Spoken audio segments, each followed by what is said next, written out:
Olá, segundo ano, sou a professora Ivandra e hoje nós vamos trabalhar sobre os termos integrantes da oração, assunto que está lá no primeiro livro do primeiro bimestre, na página 37.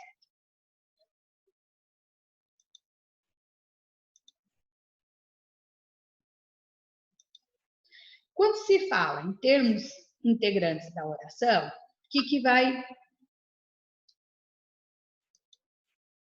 do que se trata esses termos da oração?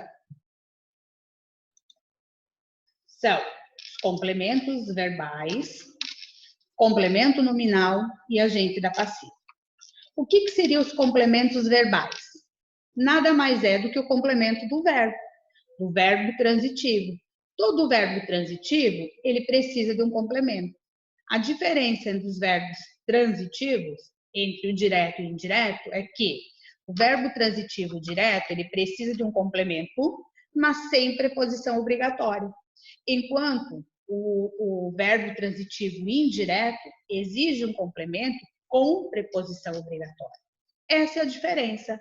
Então, os complementos verbais, conhecidos como objeto direto e objeto indireto, nada mais é do que o complemento do verbo transitivo direto ou do verbo transitivo indireto.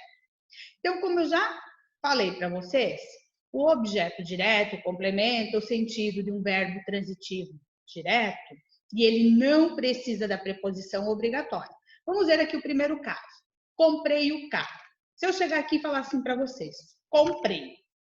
É lógico que vocês vão ficar curiosos, né? Comprou o quê? Quando eu faço a pergunta o quê, quer dizer que o meu verbo está precisando de um complemento. Esse complemento, eu vou chamar então de objeto direto. Comprei o quê? O carro. Esse complemento não veio com preposição obrigatória, portanto, ele é um objeto direto. Beleza? Até aqui? Professora, então quer dizer que todo objeto direto nunca vai ter preposição? Não. Às vezes eu posso ter um objeto direto e ele ter uma preposição. Querem ver aqui o exemplo? Se eu falar assim, bebemos o vinho. Bebemos o quê? O vinho. O vinho é objeto direto. Agora, bebemos do vinho. Eu não vou fazer a pergunta bebemos de quê? Eu vou continuar fazendo a pergunta bebemos o quê? Porém, esse complemento apareceu uma preposição. A preposição de mais o. Do é a contração da preposição de mais o artigo o. Então, eu tenho uma preposição, embora o meu verbo beber seja um verbo transitivo direto. Aí vai mudar essa classificação? Esse complemento vai mudar o nome? Não. Ele vai continuar sendo um objeto direto, porém é um objeto direto preposicionado. É aquele complemento que veio com uma preposição sem ser obrigatória. Às vezes, vem essa preposição até para dar um sentido ao verbo. Por exemplo, quando eu digo assim, bebemos o vinho, dá a entender que nós bebemos o vinho todo. Quando eu digo bebemos do vinho, dá a entender que a gente tomou uma parte do vinho e não o vinho todo. Então, nesse caso aqui, é um objeto direto preposicionado. Também podemos ter objeto direto preposicionado com pronomes oblíquos tônicos. Por quê? Porque os pronomes oblíquos tônicos só aparecem após preposição. Portanto, toda vez que um pronome oblíquo tônico vier como objeto direto, ele será preposicionado. Ela acompanhou o quê? A mim. Eu tenho a preposição a, mas esse a mim, ele está complementando o sentido do verbo acompanhar, que é um verbo transitivo direto. Portanto, ele continua sendo um objeto direto preposicionado. Ele não vai mudar, ele não vai ser um objeto indireto porque apareceu a preposição a. Ele vai ser um objeto direto, por quê? Porque o verbo é transitivo direto. Toda vez que a palavra Deus figurar como objeto direto, ela também virá preposicionada, mesmo que o verbo seja um verbo transitivo direto. Respeite o quê? Então, nesse caso, esse a é uma preposição. Então, a Deus é o objeto direto. Preposicionado, por quê? Porque apareceu a preposição a. Embora o verbo respeitar seja um verbo transitivo direto. É a mesma coisa se fosse assim. Amar a Deus. Amar o quê? Porque o verbo amar é um verbo transitivo direto. Esse a Deus, né, sempre que vier a palavra Deus figurar como objeto direto, ela vai aparecer com uma preposição, embora o verbo amar seja um verbo transitivo direto. Então, nesse caso, o a Deus é o objeto direto preposicionado. Seguindo aqui. Objeto direto interno ou intrínseco, né, que tem aí na apostila de vocês. É aquele cujo núcleo traz uma informação já expressa no verbo. Quando eu digo assim, ela bebia uma bebida amarga. É lógico, né, que quando uma pessoa está bebendo alguma coisa, é uma bebida. Então, nesse caso, então, ele o núcleo já traz uma informação expressa no verbo. Então, nesse caso, eu vou chamar de objeto direto interno. Ela bebia. Bebia o quê? Uma bebida amarga. Ela lia uma leitura agradável. Se ela está lendo, é lógico que é uma leitura. Então, como aqui o núcleo já trouxe uma informação expressa no verbo, nós vamos chamar de objeto direto interno. Ela lia. Lia o quê? Entenderam até agora? Objeto direto é aquele complemento do verbo transitivo direto que não precisa de preposição obrigatória, embora algumas vezes vá aparecer a preposição, mesmo sem ser obrigatória. Por isso que nós vamos chamar de objeto direto preposicionado. Também temos o objeto direto pleonástico. Quem vai fazer esse papel de objeto direto pleonástico é o pronome oblíquo átomo, ou o pronome me, pronome te, se, o, a, nos, você, os, as, que aparece para reforçar um objeto direto já presente na oração. Isso, não o sei. Não sei. O quê? Isso. O isso é o objeto direto. Porém, ele retomou aqui ó, com o pronome oblíquo átomo. Esse o está retomando o objeto isso. Então, nós vamos chamar esse pronome oblíquo átomo, como objeto direto pleonástico.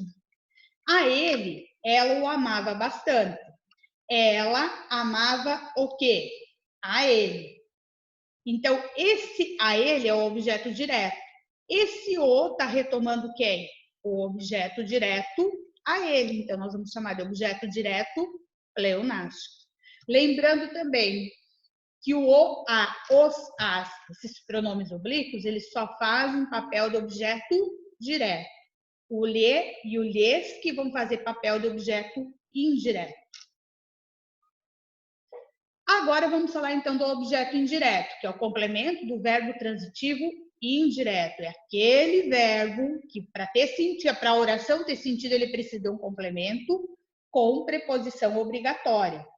Ela desobedeceu. Desobedeceu a quem? Aos pais. Olhem aqui, ó. O verbo desobedecer, ele exige obrigatoriamente a preposição a. Quem desobedece, desobedece a alguém. Então, aqui é obrigatoriamente, eu já tenho a preposição.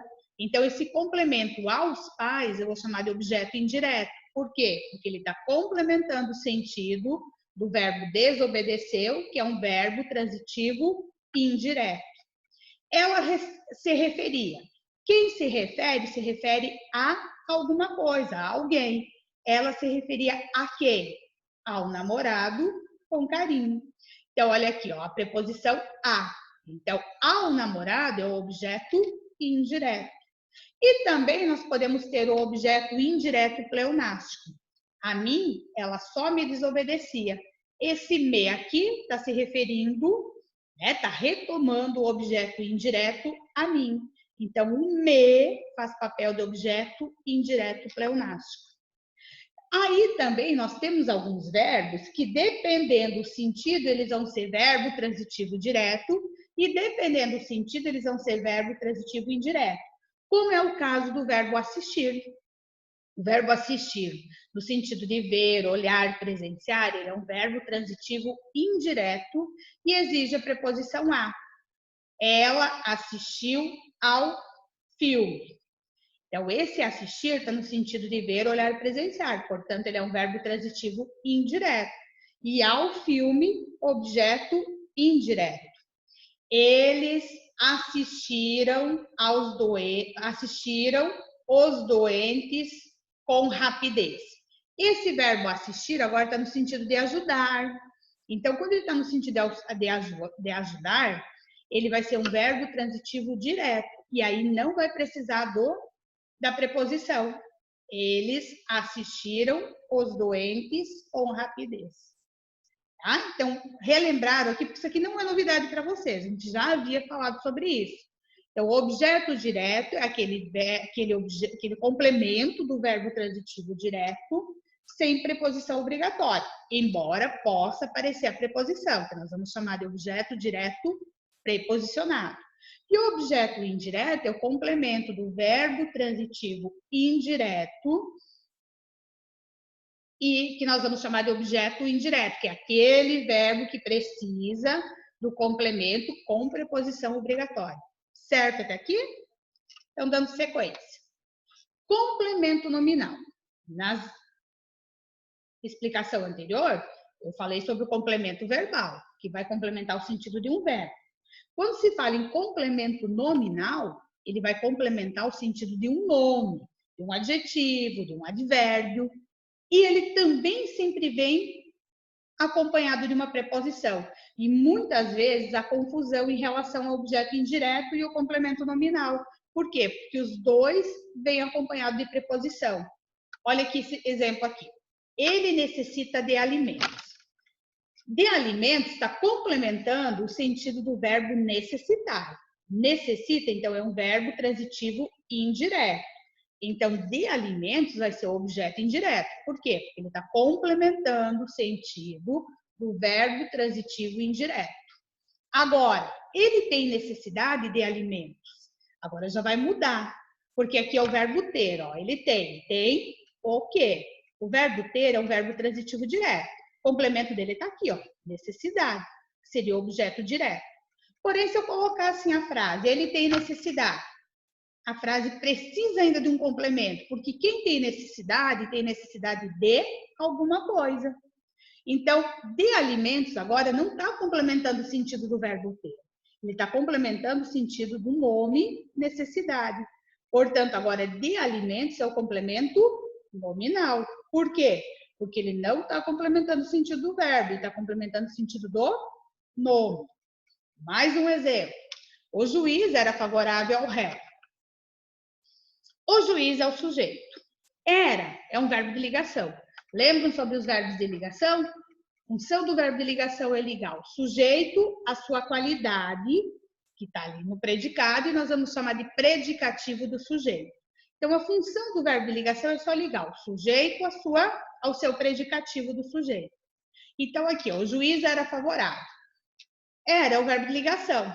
Favorável é o predicativo do sujeito. Tá? Eu botei um ozinho aqui, mas esse aqui seria um PS, que é o predicativo do sujeito. Só que quem é favorável a alguma coisa. Então, faltou um complemento. Então, esse ao réu está complementando o nome predicativo do sujeito favorável. Então, ao réu é o complemento nominal. Vocês viram a diferença? O complemento nominal, ele não complementa o sentido de um verbo. Ele vai sempre complementar o sentido de um nome. O juiz era favorável. Favorável a quem? Ao réu, tá? Por quê? Porque aqui o verbo é de ligação, favorável ao predicativo do sujeito. Então, ao réu é o complemento nominal. Entenderam a diferença entre complemento verbal e complemento nominal? Seguindo, vamos falar do agente da passiva. Para nós falarmos de agente da passiva, o que é necessário fazer?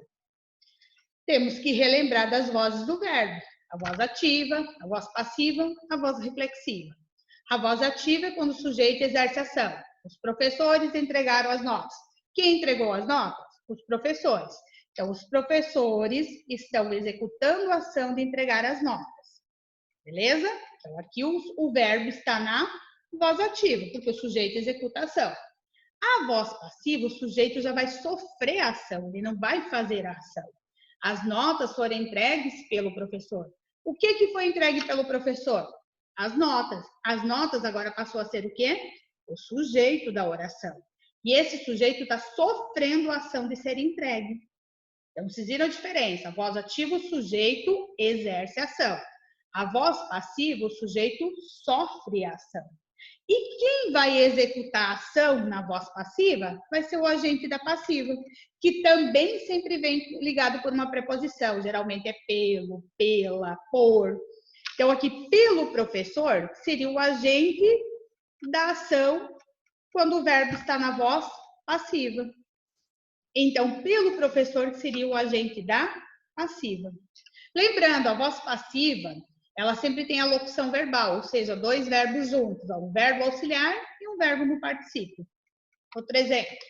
Então, o agente da passiva é o termo que indica o ser que realiza a ação verbal quando o verbo está na voz passiva.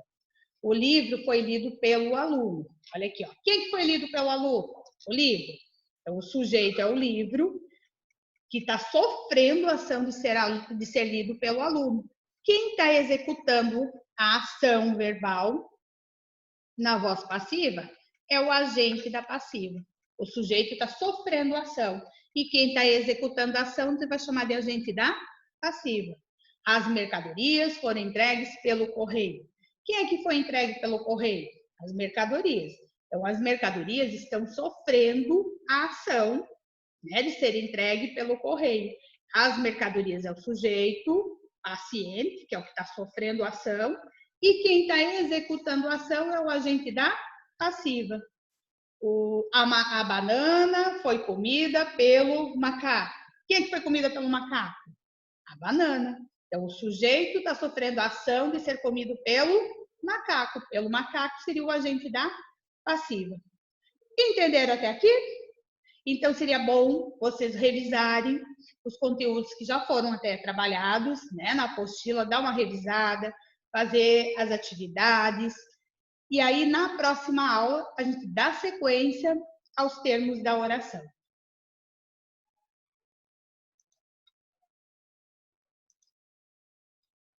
Tá? Então, nossa aula fica por aqui. Até a próxima. Fiquem com Deus.